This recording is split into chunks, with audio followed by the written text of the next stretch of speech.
가을은 하나여야 되는데 이 두 개로 쪼개지는 것은 바로 공간적으로 분리되는 것, 두 사람이 헤어짐으로써 발생한다는 것, 이런 상대적 시공간의 개념을 이 짧은 하이쿠 속에 이뤄내고 있다는 점에서 싫어하는 인생공부 송희복의 서정시비평. 안녕하십니까, 송희복입니다. 하이쿠 순례 네 번째 시간이 되겠습니다. 오늘은 시키라고 하는 필명을 사용한 하이진의 하이쿠 한 편을 감상해 보겠습니다. 그러면 낭독부터 들어보시죠.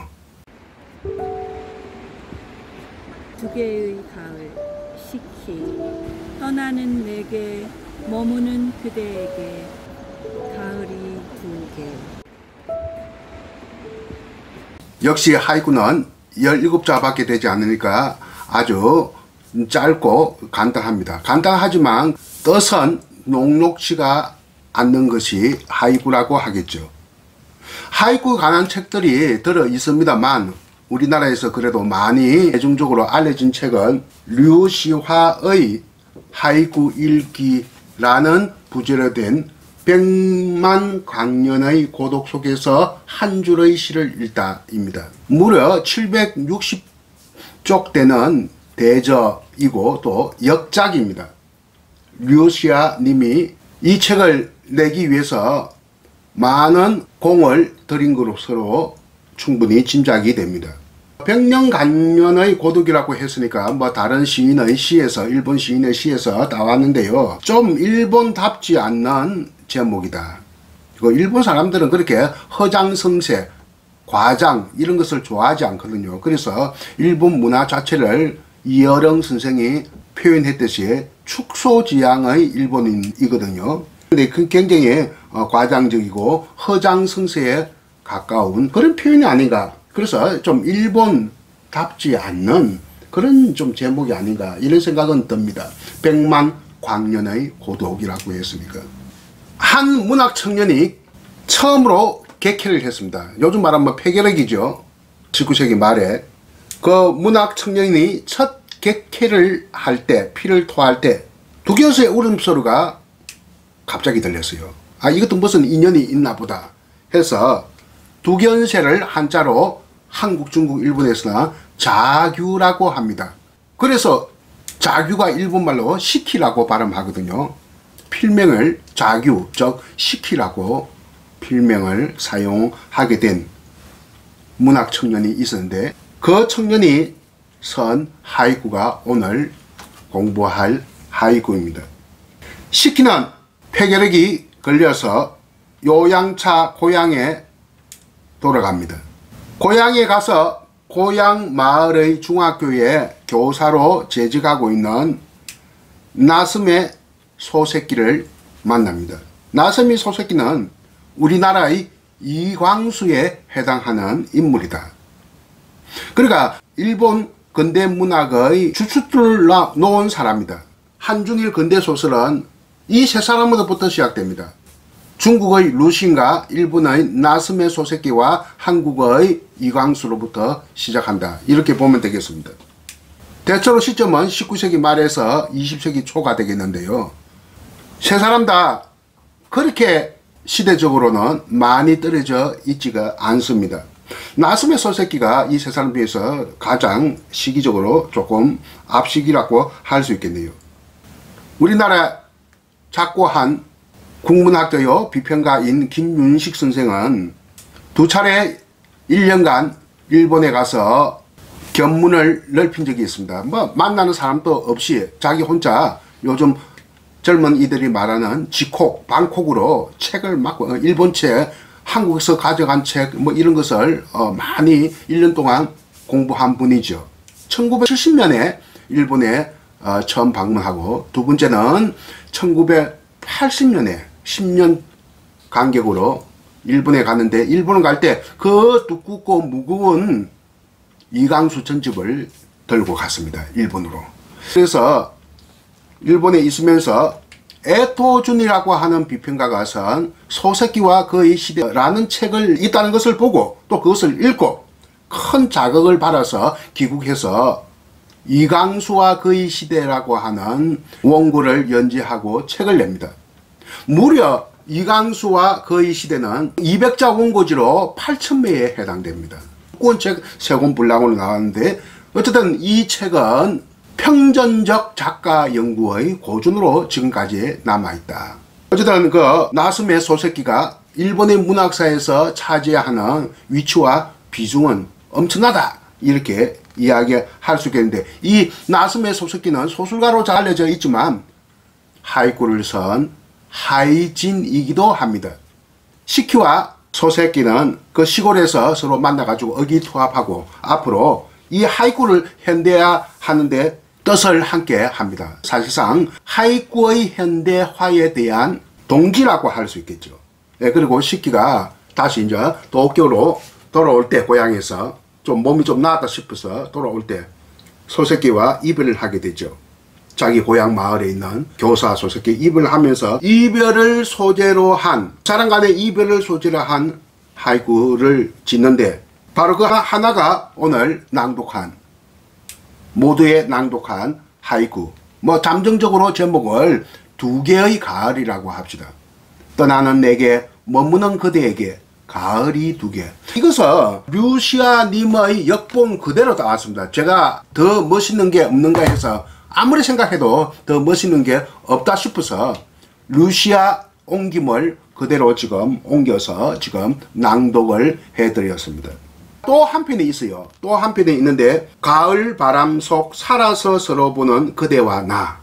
그대는 소세키, 나는 식기. 이거는 조금만의 그 번역이 좀 몇 걸음 못해서 제가 좀 바꿔 봤습니다. 원문은 아키가제야. 아키가제는 가을 바람입니다. 가미가제 할 때 뭐 가제, 바람이란 뜻이죠. 아키가제야, 가을 바람이여. 어쩔 수 없이 이렇게 6자로 사용했습니다.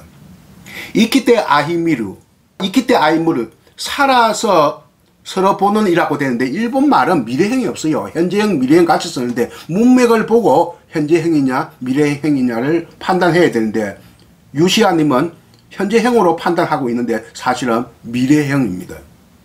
그러면 아키테 아히미루는 살아서 만나서 볼, 조금 어색하죠. 그러니까 살아서 만나게 될, 이렇게 하면 좋습니다. 가을 바람이여 살아서 만나게 될, 나래 또 와래. 나래는 자네란 뜻입니다. 와래는 나란 뜻이죠.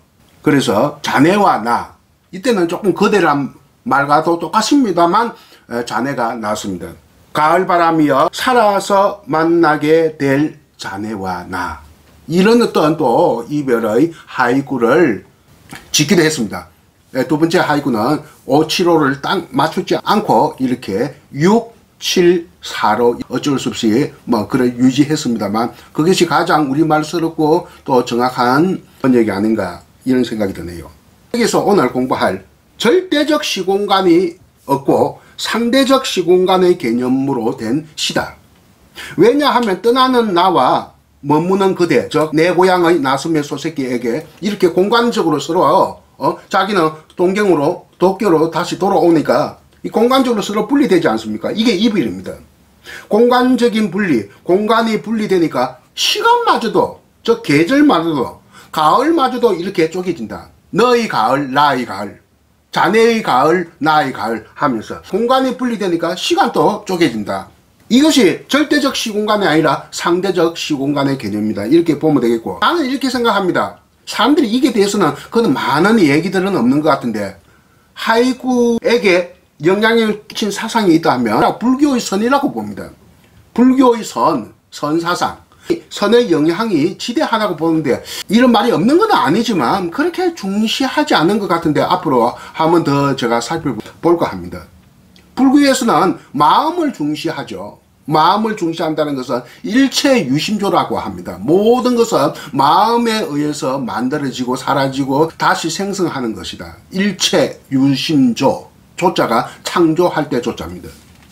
성객들은, 그러니까 참선하는 스님들은 사물을 항상 간주하면서, 사물, 뭐 있는 그 사물을 간주하면서 깨뚫어 보고 명상에 빠집니다. 그 명상을 이것이 어쨌든 한역화된 것이 한자로 표현하면 삼매가 됩니다. 삼매. 우리가 독서 삼매에 빠졌다 할 때 삼매. 이것을 명상이라고 하는데 정신적인 평형 상태를 유지하는 것을 삼매라고 하거든요. 그 사물을 간주하면서 삼매에 빠져서 우주의 실상 혹은 생명의 질서를 갖다가 깨뚫어 보는 것.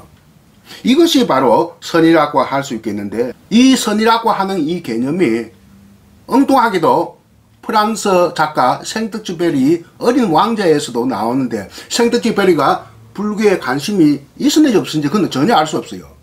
그런데 이슬람교에 대한 관심은 인간의 대제에도 좀 나타납니다. 기독교 신자이기는 하지만 이슬람교에 대한 어떤 관심도 엿보인 걸로 봐서 불교에 대한 관심도, 프랑스인들은 그 불교에 대한 관심들이 참 많았거든요. 알고 보면.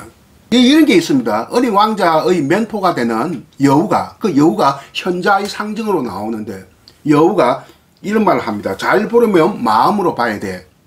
중요한 것은 눈으로 보이지 않아. 앞에 마음은 마음의 눈, 즉 시만이란 뜻이고, 뒤에 눈은 육안.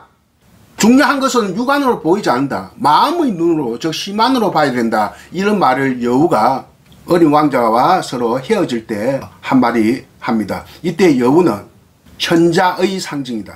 옛 그리스 비극 오디푸스에 나오는 테레시아스에 해당되는, 맹인 예언가이고 현자인 테레시아스에 해당되는 그 상징의 인물, 우화적 인물이 바로 여우입니다. 생텍쥐페리는 젊었을 때 아인슈타인 상대성 이론에 빠졌다 하거든요. 아인슈타인 하면 상대성 이론은 여러분들 잘 알다시피 절대적 시공간의 개념이 아니라 상대적 시공간의 개념이 아니겠어요. 생텍쥐페리가 아인슈타인의 영향을 받은 것을 통해서 항상 마음의 언어가 생동하는 것을 느끼고, 이 마음의 언어 때문에 어린 왕자라고 하는 작품 속에 어린 왕자는 외계인입니다. 우리 외계인을 하면 괴물의 이미지를 가지고 있지만 어린 왕자는 외계인이지만 멋있죠.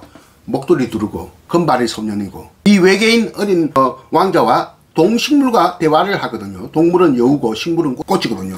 이렇게 동식물과 대화를 하는 것은 마음의 언어가 생동하지 않고는 불가능하다. 이것이에요. 선어로 기결되지 않느냐. 조심스럽게 이렇게 우리가 한번 생각해 볼 수 있거든요. 육안으로 볼 수 없는 세계를 마음의 눈으로 바라보는, 깨뚫어보는, 이것이 바로 선이다. 어떤 사람은 선을 보고 앞에 볼 시자, 본다, 뒤에는 단자거든요. 간단하게 바라본다, 사물을. 그래서 선이다 이런 말 하는데, 갖다 붙이면 그 말은 틀린 말이 아닙니다만 그건 아니죠. 그러니까 단하고 선하고 발음이 비슷하지 않습니까? 일본 말로는 젠이라고 하거든요. 그래서 선을 서구에서는 젠이라고 합니다. 중국 발음도 아니고 한국 발음도 아니고 일본 발음. 왜? 일본 사람들이 먼저 선을 쥐와 세계화 시키기 때문에 선불교 하면 젠 부디즘 뭐 이렇게 이야기를 하거든요. 이 젠, 단, 선, 니언으로 끝나는 발음이 비슷하지 않습니까? 이것은 그 말소리 부분을 뜻으로 해석을 해서는 안 된다. 그냥 갖다 붙이기 좋아하는 사람들이 사물을 간단하게 바라보는 것이 선이다 라고 하는데, 틀린 말은 아닙니다만 그 어원 형성에서는 맞지 않는 말이다. 이렇게 가을이 두 개로, 가을은 하나여야 되는데 이 두 개로 쪼개지는 것은 바로 공간적으로 분리되는 것, 두 사람이 헤어짐으로써 발생한다는 것. 이런 상대적 시공간의 개념을 이 짧은 하이쿠 속에 드러내고 있다는 점에서, 하이쿠라는 것은 사실 우리 것이 아니고 일본 것이지만 참 대단하다 하는 것을 우리가 인정하지 않을 수가 없다는 생각이 듭니다. 들어주셔서 대단히 감사합니다. 다음에 또 하이쿠 순례가 이어지겠습니다. 두 개의 가을 시키 떠나는 내게 머무는 그대에게 가을이 두 개.